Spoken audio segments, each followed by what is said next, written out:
Out of the 9 minigames in wiiplay, Charge is quite the odd duck. wiiplay at its core was a tech demo for the Wiimote's pointer, yet Charge is the only minigame that doesn't use it at all. It's also strange that Charge is the only wiiplay song in Smash Bros. No matter how you spin it, Charge is just strange. But the weirdest thing about Charge is that it's surprisingly complex. Yes, the seemingly shallow game where you ram into scarecrows while riding a cow through Timu Mumu Meadows that you probably played only a handful times as a kid and never again, has more movement tech and mechanical depth than you would expect. Like, I bet most of you watching didn't even know you can get a starting boost. Yeah, if you hold the Wiimote back and then quickly flick forward as soon as start appears, you immediately start at top speed, and save nearly a full second over no starting boost. And that's just scratching the surface. It's got boosts, drifts, and whatever this is. Who would have thought that Charge had this kind of sauce? Well, for the longest time, no one knew. Not for over 10 years. But eventually, a niche speedrunning scene within an already niche speedrunning scene emerged. In 2017, a handful of Charge specialists would push the limits of this one minigame by discovering advanced techniques. But what limits were they actually pushing in the first place? At its core, Charge is a score-based minigame, where you aim to hit as many scarecrows as you can, ideally all of them, and reach the goal in the fastest time possible. In addition to the points that you earn from hitting scarecrows, you earn an additional point for every full second remaining on the timer when you cross the finish line. While completing the course in the fastest time possible was a secondary bonus compared to hitting the scarecrows, it was still important when getting the platinum medal, but also for high score records, which is what competition in Charge was mainly about for over 10 years. On Cyberscore, a popular high-score leaderboard website, we can see that as early as January 2007 that the high score had seemingly maxed out at 335 points. 300 points from hitting all the scarecrows, and an additional 35 points for finishing with 35 seconds remaining. This record of 335 points would be tied by several players over the course of a decade, but never challenged. From a pure time trial perspective, there was no recorded evidence of a run with more than 35 seconds remaining on the clock. Not until 2017, when a wave of new players took it upon themselves to break the mold. But before we can talk about how people mastered Charge, let's talk about the first steps you can take to master art with this video's sponsor, Artwood. Artwood is a fun website where art hobbyists can learn how to draw and improve their art skills without any pressure. The lessons are organized via a skill tree, starting with beginner courses at the top before you get to the more advanced tiers at the bottom. Your progression through a course is tracked via a roadmap and XP that you earn from completing lessons. I love the feedback you get from lessons, as well as the feedback video you get when comparing your answer with the solution provided by Artwood. And if you're an artist looking for feedback on your latest piece or need some direction, there's the Artwood feedback tool, a place where artists can upload the works in progress they're struggling with and get structured feedback in one place. Currently, Artwood is running a huge discount on their yearly plans. So to get started, use my link in the description below to get a 30% discount on their premium plan. Make sure you check out the link, as this deal will not last for long. Speedruns for Charge are divided into two categories. Any percent, where the goal is just to reach the finish line in the fastest time possible, regardless of how many scarecrows you hit, and 100%, where you hit every scarecrow. Unlike most speedrun leaderboards, times are sorted from highest to lowest, since it's based on the in-game time counting down. On September 21st, 2017, the first Charge Any Percent runs would be posted on the wiiplay speedrunning leaderboards on speedrun.com, while the 100% category wouldn't be added for another 2 years. Back then, wiiplay's speedrunning scene was the Wild West. Anyone could come in and get a world record with just a little bit of effort, before someone new would come along and beat that time. This time, it was by a name that you may have seen before on this channel, Mini352. These days, he's well known for being a top-level runner in Luigi's Mansion, The Wind Waker, and A Link Between Worlds. So imagine my surprise that not only was he the first person to get a 36-second time in Charge, but he was the pioneer of Charge speedruns itself. After briefly losing the record to jaywhacking, he reclaimed it the next day with the help of a new strat: fence boosting.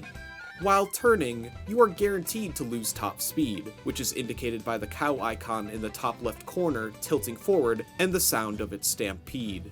You could cut some corners by jumping over the hurdles, but even then, you still lose that top speed in midair. However, Mini found out that by clipping the edges of the hurdles, you can sometimes get a slight horizontal boost. On the correct line, the boost makes up for the initial impact that it makes when you lose speed, and was faster than jumping. They're pretty finicky, however, and they aren't the most consistent time savers. But this was a start. Well, technically the starting boost was, because the first couple of records didn't even have it. But once it became a necessity, runners like Mini and Jarhead would implement these fence boosts. Initially, a single fence boost was done near the end of the track as opposed to cutting through the grass on the right on the final turn.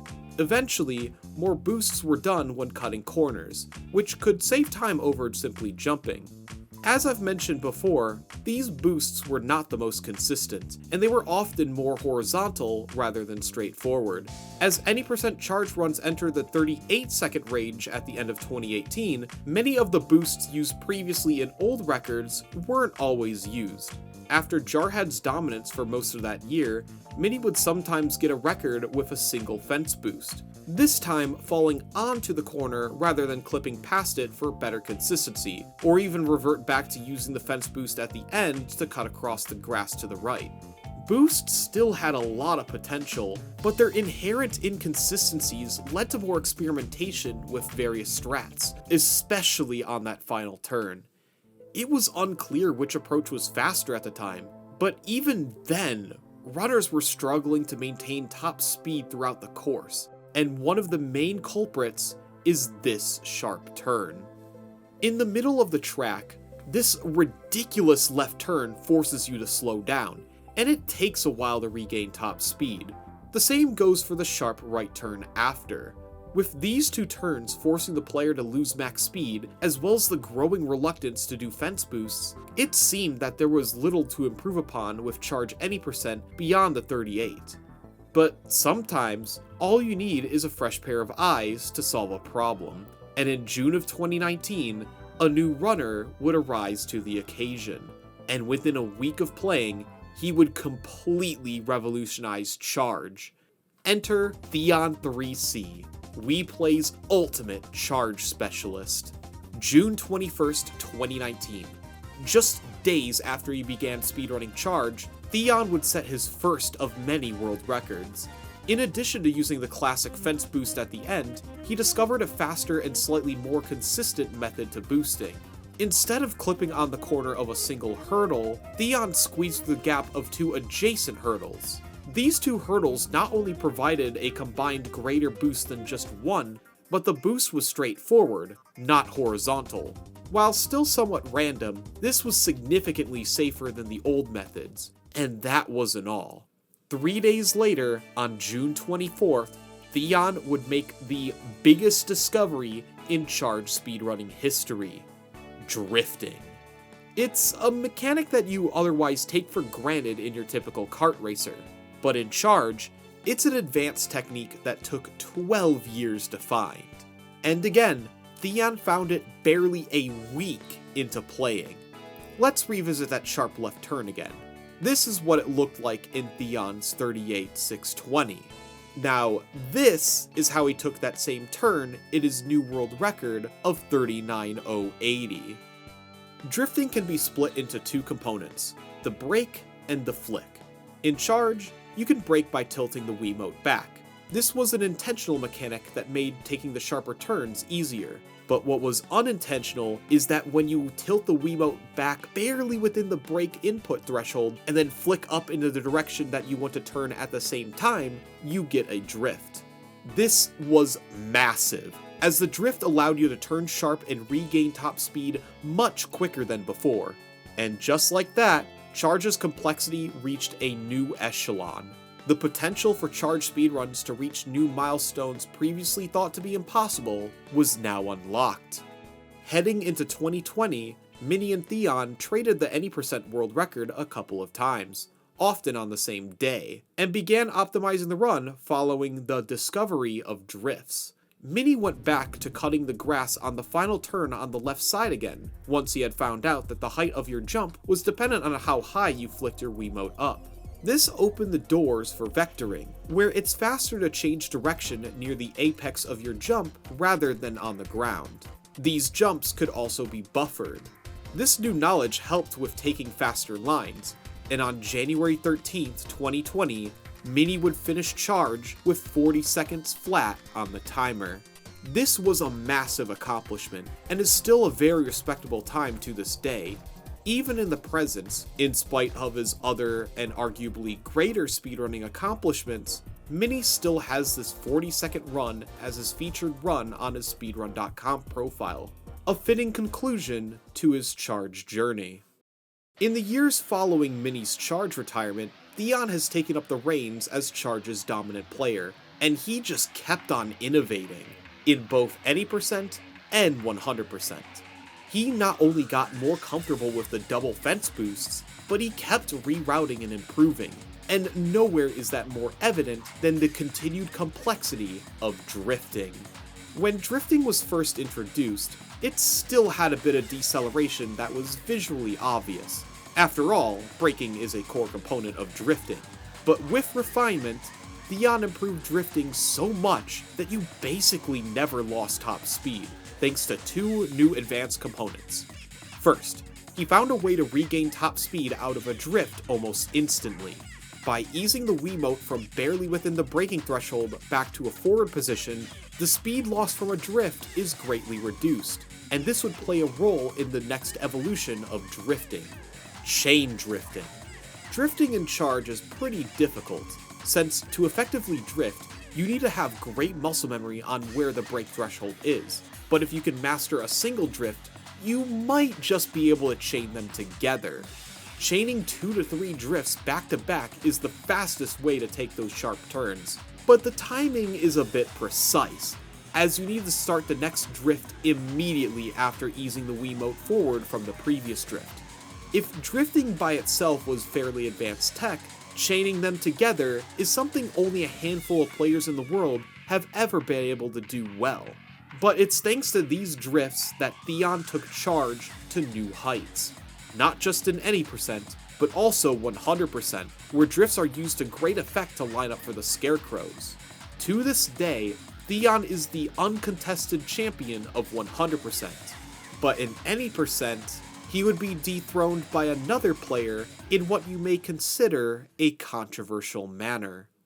On April 6, 2024, Theon would be beaten in any percent for the first time in over 4 years by Perchance, also known as Ellie. While these two players would remain competitive with each other over the next year, Ellie has a noticeable lead on the world record thanks to a controversial technique that, if you've watched this channel enough, you might have an idea on what it is. Pause buffering. In order to time the chain drift inputs better, Ellie has used pause buffering to improve the consistency of the drifts. This is advantageous due to the runs being timed via the in-game timer, so it can be done with basically no penalty. So why is it allowed on the leaderboard with seemingly no backlash? Well, it's simple. It's funny. The wiiplay community finds it super funny. Plus, there's a filter on the leaderboard, so you can see who plays Charge with pauses, which so happens to only be her. And that's just funny. But do you know what's funnier? The tasks. On July 26, 2024, LunaticJ Gaming discovered that if you could tilt the Wii remote back and forth every frame, you could do this.